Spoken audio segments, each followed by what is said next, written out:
Hello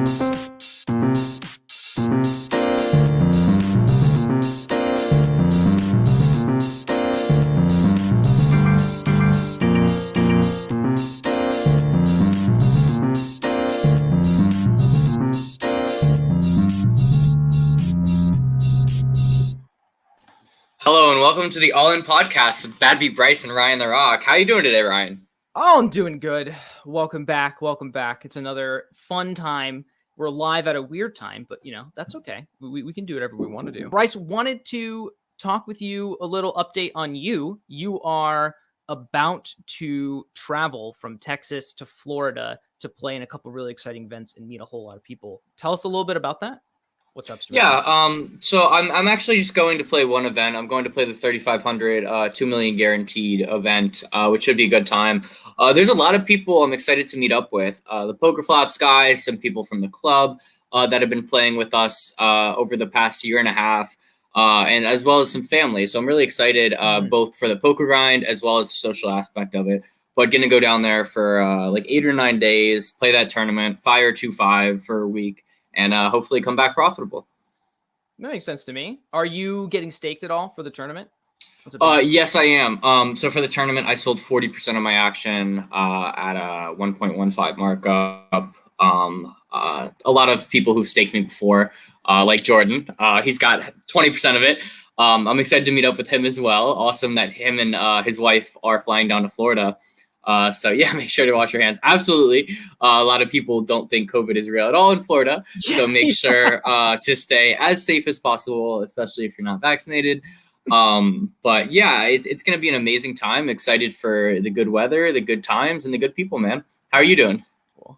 I am so looking forward to getting back to live poker. Oh my God. Like, it sucks for me. I'm just waiting to get my second vaccine and then the 2 weeks till I'm fully inoculated. And that just for me is how I'm doing it for going back. It's safe to do so. If you're wearing a mask, you want to go without the plexiglass. But like, I've held myself to that standard for so long that I'm like, come on, I can wait the extra 3 weeks. But sometimes I feel like I can't, if you know what I mean. And that's just the degen instincts within me. But I cannot wait for the sounds of the clinks of the chips again and feeling like things are getting back to normal. Even though I am not playing $3,500 buy-in tournaments, I'm playing that 1-2 grind. But that's why this podcast is awesome, because we've got you doing these insane things and playing these huge tournaments and me grinding that 1-2 and trying to hold you in balance. Well, thank you for gassing me up a little bit. But yeah, I think it's going to be really interesting to see how the prize pools go in Florida. Recently in Vegas, they've been smashing the guarantees to the point where you get a wait list and you might not even get to play. So I'm actually a little worried. So I'm flying in Thursday night and get in about midnight. And I don't know whether to go to the casino and register the night before or to just go like an hour and a half, 2 hours before. Unfortunately, it is too late to buy Peace for this tournament, but I will for sure post on my Instagram for the next ones. Appreciate that. But yeah, I think that they're absolutely going to smash the 2 million guarantee. I know the recent $600 one absolutely crushed whatever guarantee they placed. And it ended up being just such a massive prize pool. I think it was like $400K up top for a $600 tournament. What'd you say? Hustleman Dave? Yes. Our friend Hustleman Dave, I think, played that, as well as Action Ashley. She placed 73rd for about 4K. So congratulations to her. I think she had a fun trip. But yeah, I think that live poker is definitely alive and well. And I'm excited to see how the World Series of Poker goes later this year. And I'm interested to see the turnout in that. But I think it's going to be better than what people expect.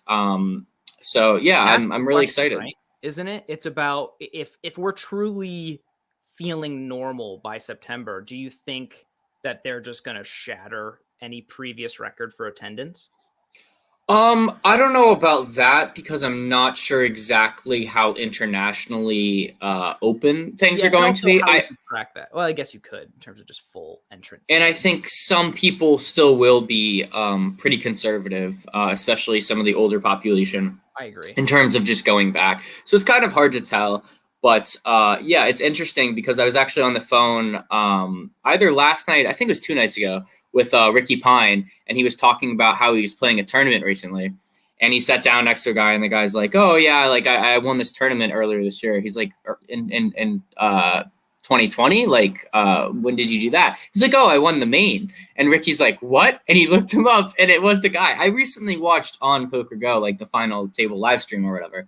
Yeah. But I couldn't even tell you the guy's name. It's just so interesting that we go from this main event winner who is definitely not a household name for some period of time, you know? Yeah, exactly. So it's definitely interesting, but yeah, I'm looking forward to going down to Florida. This will be my third live tournament in the last few months. Hopefully get the third cash in a row. But without further ado, I would love to get into our guest portion of today, a recent friend of mine, and I'll let you take the introduction from there. Absolutely. So this week on the All In Poker podcast, we are excited to feature another new poker content creator on YouTube. Ashley Frank, aka Pokerfaceash, posted her first vlog just 3 months ago. In that short time, she grew her channel to over 3,000 subscribers, building a name for herself on Instagram as well. While a new face to the poker vlogging community, Ashley's been playing poker for years, with almost $40,000 in live tournament winnings since 2016. Without further ado, let's welcome Ashley to the podcast. Hey guys, how are you? Doing so good. How are you? Awesome. Doing good. It's been busy, but this is a nice, exciting change to my day. Good. We're happy to have you. Funny. I would love to actually get it kicked off with the fact I see the guitar hanging behind you. Oh yeah. One of the things I found really interesting about your background is I've seen pictures of you holding a bass, of you playing piano, and of you playing guitar. How in the world did you learn 3 different instruments? Because I found it hard to learn one. And do any of those skills from music translate over to poker?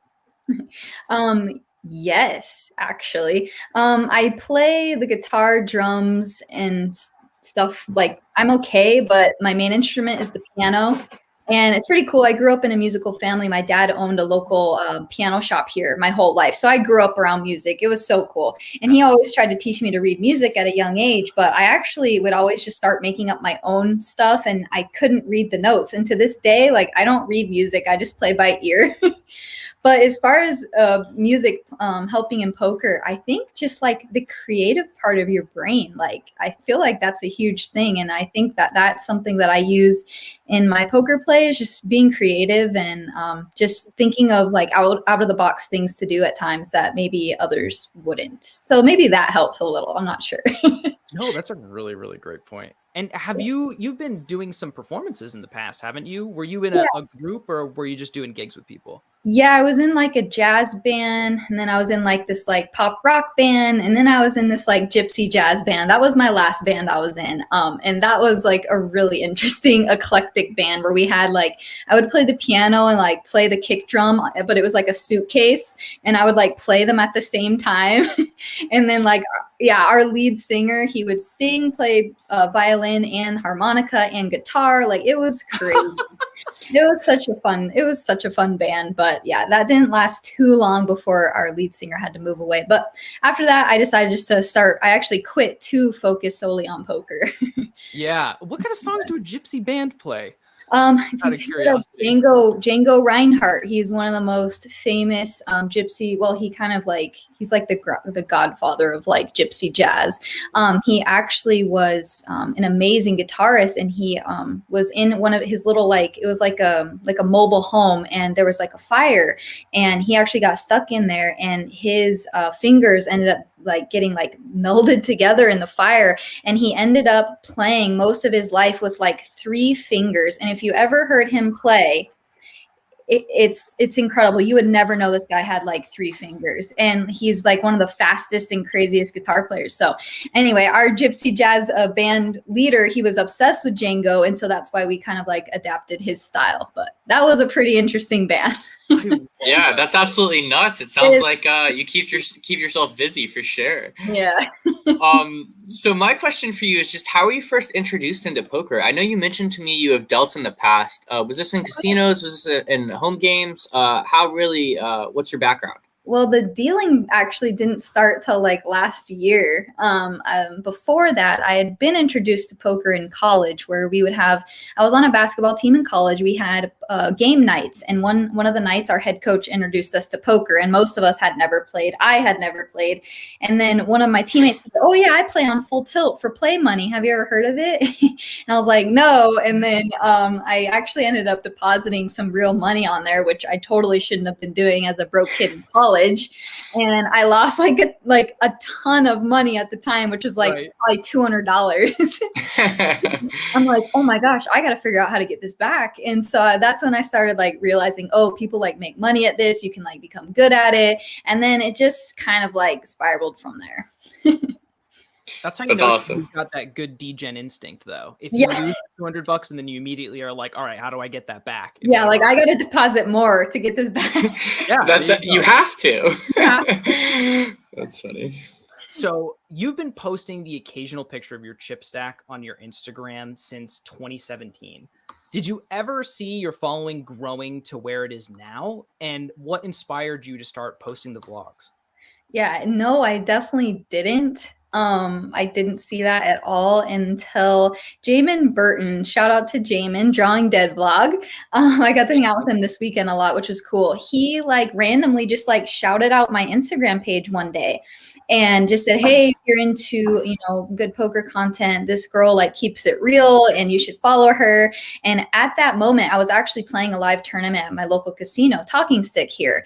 And I had actually made the final table and then ended up winning the tournament. So not only did these followers like start following me, but they actually saw me win something. So I'm pretty sure that was like, joke's on you guys, man. But anyway, like they saw me win, and they were just like, I think that day I gained like 100 followers. And then since then, like they just kept coming in. And then obviously the vlog has really helped. But as far as the vlog, I also got to shout out Jamin for that. He's the one who said 2 years ago, he's like, just start a vlog, just start it. And I'm like, no, I'm not ready. Like, I felt like I had to be like ready to do it. And I wish I would have started it back then. And then last year I was planning on launching it, but there was nowhere to play because of COVID. So now here we are in 2021 and I finally started it, and it's been amazing. That's almost exactly the same story as our podcast a year ago. Yeah. We were talking about it. We were just talking about it, like, oh, we could do this. And then Bryce was just like, we're doing it. And now here we are. That's the thing. I think it's so important to just do things and like not be scared. Like, don't think you're not good enough. Don't, just do it. Or, no matter what. Like, honestly, on my first vlog, I thought I would have been so happy to get like 97 followers. And I ended up getting like a couple thousand in one day. And I was like, wow. Yeah, that was absolutely nuts. It seemed that you had a ton of good friends on Instagram posting and sharing your content. Yeah, and that's been a huge thing too, is like the poker community, especially on Instagram, has been super cool. Like, I think that's kind of where I met Bryce, and just kind of like networking from there. There's a lot of great people who like truly just love poker and they want to like support people and follow their journey. So that's so true. I've had DMs with poker people about everything from like the right way to prepare steak to in-depth hand histories. So I totally agree with that. Totally. Right. Yeah, no, the community is awesome. So my next question for you is, do you consider cash games your bread and butter? You seem to have been venturing more into the tournament grind this past year. Is it safe to say that you've caught the tournament itch? 100%, yes. And I caught that tournament itch back in 2018, where I had a 4th place finish in one of the daily deep stacks, and I just thought I was like, ready to like be a tournament pro. Kidding, I was not ready. I was such a noob, and I had so much to learn. But I caught the tournament bug then, and now it's just more like I play cash to pay the bills, but like my heart is just truly in tournaments. But it's so hard to make a living at that. I think I kind of have to play cash. And I've been working with like Solve for Why and Fausto Valdez, shout out to him. They've been coaching me, helping me, and I'm really getting my cash game play up and a lot better, because it's kind of hard for me still sometimes to transfer from like tournament to cash. It's just, they're two totally different games in a lot of ways. But I think, you can still apply a lot of like fun. Obviously you want to apply fundamentals to both. But so yeah, I love tournaments. That's where my heart is. But I also am trying hard to like stay passionate about cash games. Yeah. I feel that tournaments, there's no better feeling than a deep run in a tournament. But cash definitely is that more steady, consistent income. So I think it's good. Pay your bills with one and have fun in the other, for sure. Exactly. And you were so right when you said the cash games are alive and well right now, because holy cow, poker is alive and well. Whoever says there's no money to be made in it anymore clearly does not know what they're saying. Absolutely. You also mentioned Solve for Why. They've got a ton of free content, by the way. If you guys don't want to spend money and just want to go on, and also make sure to watch the recent episodes of Poker Out Loud, some recent podcast alum that we've had. Just amazing, great content, and they've just got some great coaches, like Foster, like you mentioned. But that kind of goes into my next question, like you said, how poker is alive and well. You seem to frequent Vegas a ton. Is this because the games are juicier than in Arizona, or is it mainly just for the environment? So I've been going out there because they've had such good, like the Venetians had like crazy guarantees. And because I think everyone was just so eager to like get out and play, like they were just smashing their guarantees. I mean, like if it was like a 500K guarantee, I think it got up to almost $1 million. And then like, you know, even their smaller events, every single event, they're like smashing the guarantees. And like, it's just been so good out there, like tournaments. And so that's why I went out there and for the tournaments. And then I played a little bit of cash. And it is a change of scenery. I mean, it's really cheap for me to go out there because I can drive. And then also I almost always get free rooms, unless it's like a busy weekend or something. So overall, the cost is really low. So that's one of the main reasons it's easy for me to go out there and just get out of AZ and have some fun because it's Vegas. So it seems like you have some good gambling buddies like Stephanie Baker, as well as Aces and Hops. I don't remember her name, but sounds like you got some good people to go with you. Yeah, Diana and Stephanie, they both play. Stephanie's playing for a living right now. My friend Diana is more of a recreational player, but she's pretty good, you know, too. So she's just, you know, they're just out there for fun, and Stephanie's there to grind with me. But it's nice to have friends that you can just like talk to on breaks, or like if you're having a rough day, like it's nice to just have people out there to like help out and stuff. I can say without a shadow of doubt in my mind that I would not be as successful as I am without my poker support system. Both Hops, by the way, Bryce. There's Aces and Hops. There we go. I'm glad I could give you a little shout out. That's funny. But Ryan, you want to hit her with the next question? Absolutely. So actually, I wanted to pull one from the chat because there's an interesting one here from the chat. What are some lifestyle do's and don'ts that you do or don't do before live tournaments? Oh gosh. Don't play tired and in a bad mood. Do get sleep. Don't not eat. So do eat before you play. Like I like to get in a good unless it's like I'm on like a super long grind. I think an exercise, like go get some exercise in. Keep your body healthy because that affects your mind. Don't drink when you play. Just don't, unless you're just willing to like understand that, hey, I'm probably not going to be playing optimally, and like this buy-in might just be a punt. But like, I don't drink when I play because I get a little too loose and start doing things I shouldn't do. So that's just like a personal like don't for me. Generally, probably a good idea in general.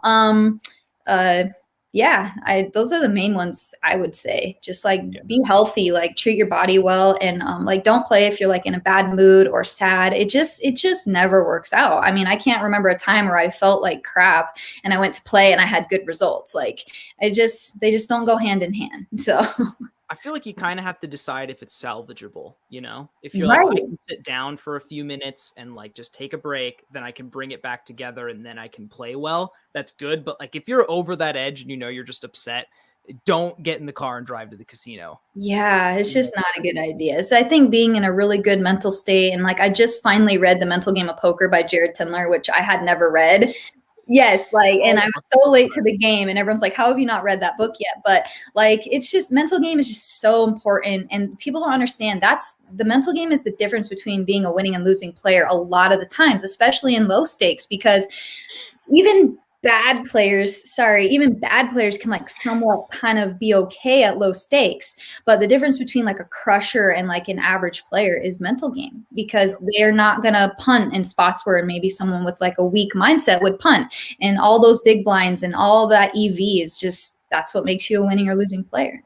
That's so funny that you say that, because I was just thinking about how, you know, for me, the hardest transition for me for 2020 to 2021 was mental game and the stress of big spots, reducing the number of factors that I take into account.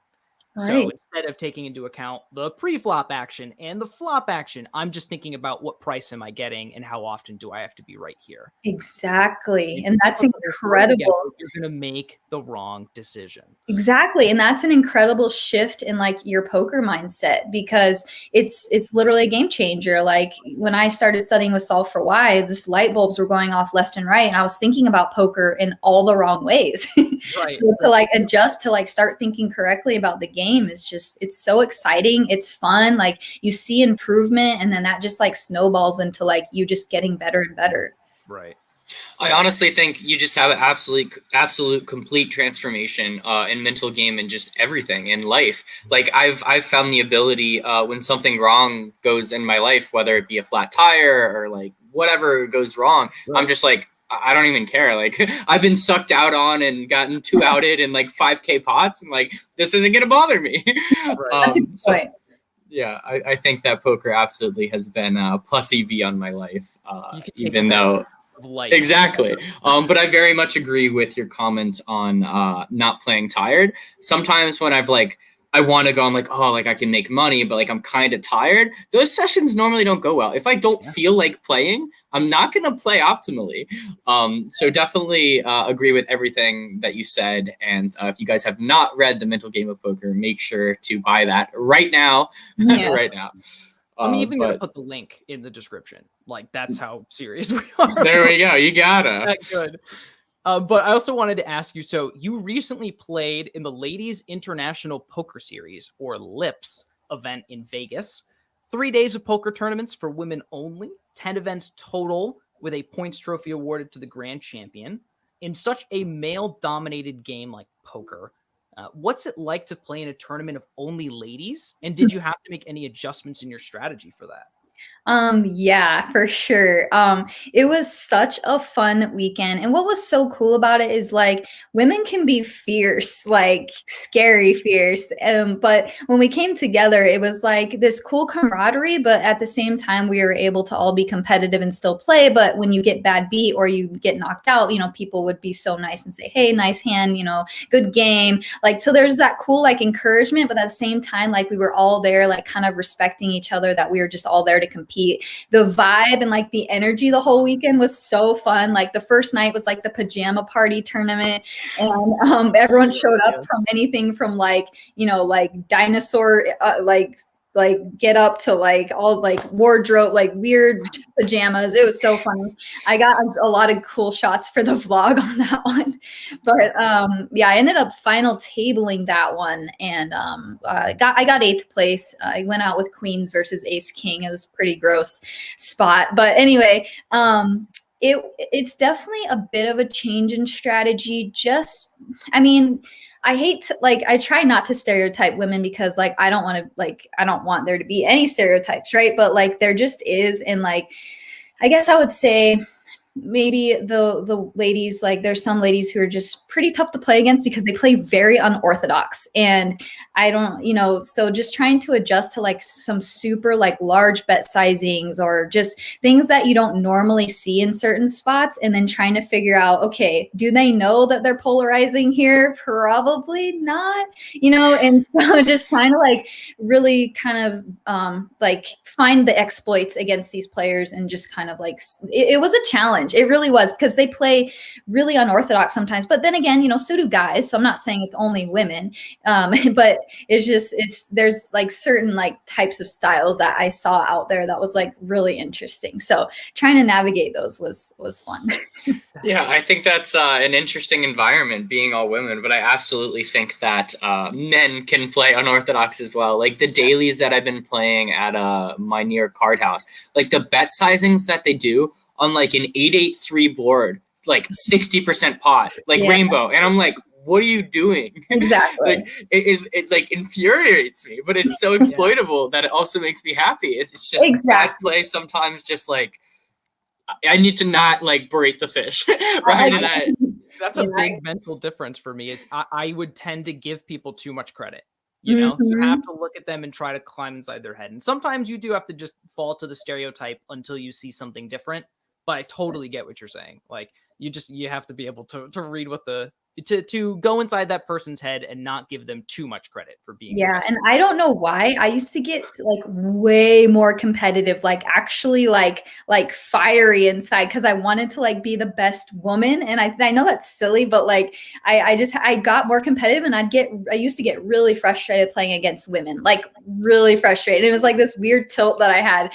I think it was just a competitive thing. But now, like Bryce said, like it frustrates the hell out of you. But the other side of it is you love it because you're seeing all these exploits, and then that just means money in your pocket, you know. So you hate it, but you love it. Yeah, I absolutely. definitely get that. Struggling with the fear of looking dumb in front of like my friends and stuff on like Yeah. casino games, 100%. That fear can hold you back from doing things that you would normally do, or Yeah, that you should be doing. You know. right. Absolutely. My next question for you is: I noticed that you recently held an impromptu meetup game. How is that experience, and do you expect to hold more of these in the future? Yes. Oh my gosh. I'm super excited to be working with Gila River Casinos, Lone Butte. They've been amazing and they allowed me to come in there and film a vlog, which they, gave me special permission for, which was amazing. I'm actually working on that literally like all day today and all day tomorrow. That's what I'll be doing. And so I did like a little like really quick meetup game. I wasn't sure if I was, because it was a grand opening yesterday of the casino. So I wasn't, or sorry, it was on Monday. I wasn't sure like if they were gonna like have a separate table for me. So like I didn't really like advertise it. But once I found out they had like reserved a table, I'm like, so I put it on my Instagram, like, hey, you guys want to come out? And I had like I think 20 people commit. So like we had a full table and then people would like come in as as the night went on. And it was super cool. It was fun. And yes, I'm definitely planning on having more, hopefully the middle of next month. And I can't say details, but I will tell you there's gonna be some special guests there. So I'm really excited. Yeah. Multiple Yeah. meetups in the meetup game. I love that. Yeah. That's awesome. Well, I hope to make it out for one of those. Would love to mix it up on the felt with you, whether it be in Arizona or in Vegas. But Ryan, I think we have one more question before we can also do. Yeah, that's a good question. Before we go to yours, what's your favorite part of the vlogging process? Definitely creating it, like just kind of seeing how you want it to come out. Like I'll get ideas and I'm still trying to learn this, but like there's some shots I'm like, oh, I should have got that would have been a really cool shot, but like in the moment I'm not thinking that way. So like then when I get the whole like framework of like what I want to make, and then like chopping it up and editing it and creating kind of creating the vlog is like the fun part. The least fun part is definitely putting the hand histories in there. It's a lot of work. So you have to update the pot and the action and the cards, and you have to time it with your voice, and that is a lot of work. But like I love doing like the intros and the outro stuff. That part's fun because it's just like kind of just creating. It's like a blank canvas. You can make it what you want, and that part to me is fun. It's kind of like creating music and that kind of thing. Yeah, I don't think people realize how much time and effort and energy goes into it. How long would you say each vlog roughly takes? I'm actually going to make Ryan edit most of my vlog footage. How long does it take? Yeah, so when you're first starting out, I would say it's even more than this. But what people say is for every minute of your vlog is about an hour of editing time. But for me, it was almost double that when I was first starting out. So I think my first vlog took me like over 30, maybe 40 hours of just sitting there like figuring it out. And I'm getting faster and faster. So it's also something that, you get a little bit faster at. And I'm still learning like how to do cool stuff, like cool effects and all that. So I'm still learning and I like it. So it's absolutely it's a lot of time. We look forward to the growth. I'm going to reach out for tips at some point. Absolutely. Yeah, Ryan. I'm willing to help with whatever I can, seriously, because no one needs to do this alone. It's hard. No one's saying it's easy. Yeah, we appreciate that so much. Ryan, take off next Saturday and Sunday to make the vlog for me. Thanks. I got you. Awesome. Do you have one last question, Ryan, before we go into the hand history portion of this? Or? I would love to. So it seems that there is a new trend in the poker community of outing scammers on social media. And I think it's great in the way that it spreads the word as quickly as possible.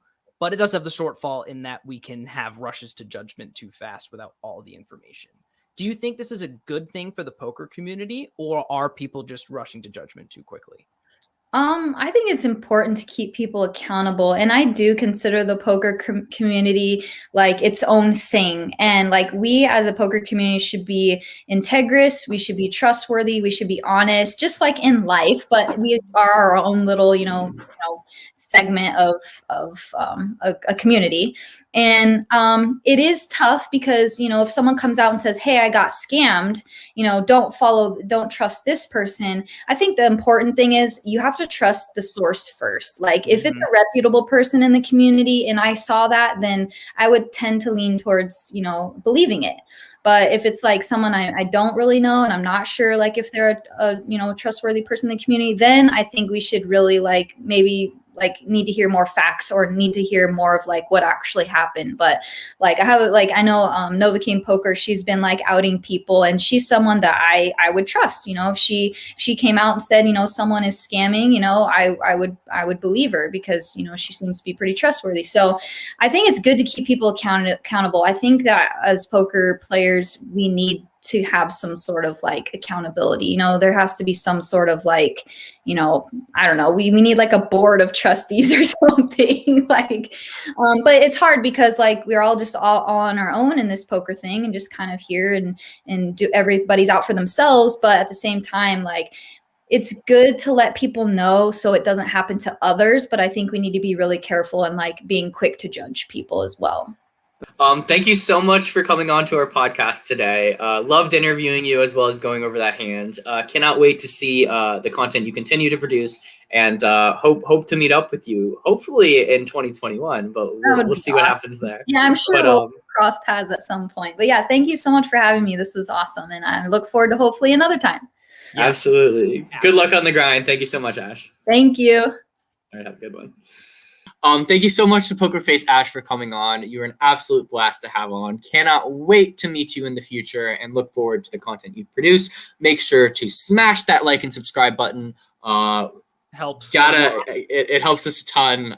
We need to reach more people and hopefully improve people's games. And we just love what we do. And please spread it. Thank you so much again to everyone in the chat. This is it for this week. If anyone wants to meet up in Florida, I will be going from the 22nd to the 1st. Cannot wait to meet up with Pokerflops guys like Bob. And we will see you guys next week. Thank you guys. We'll see you.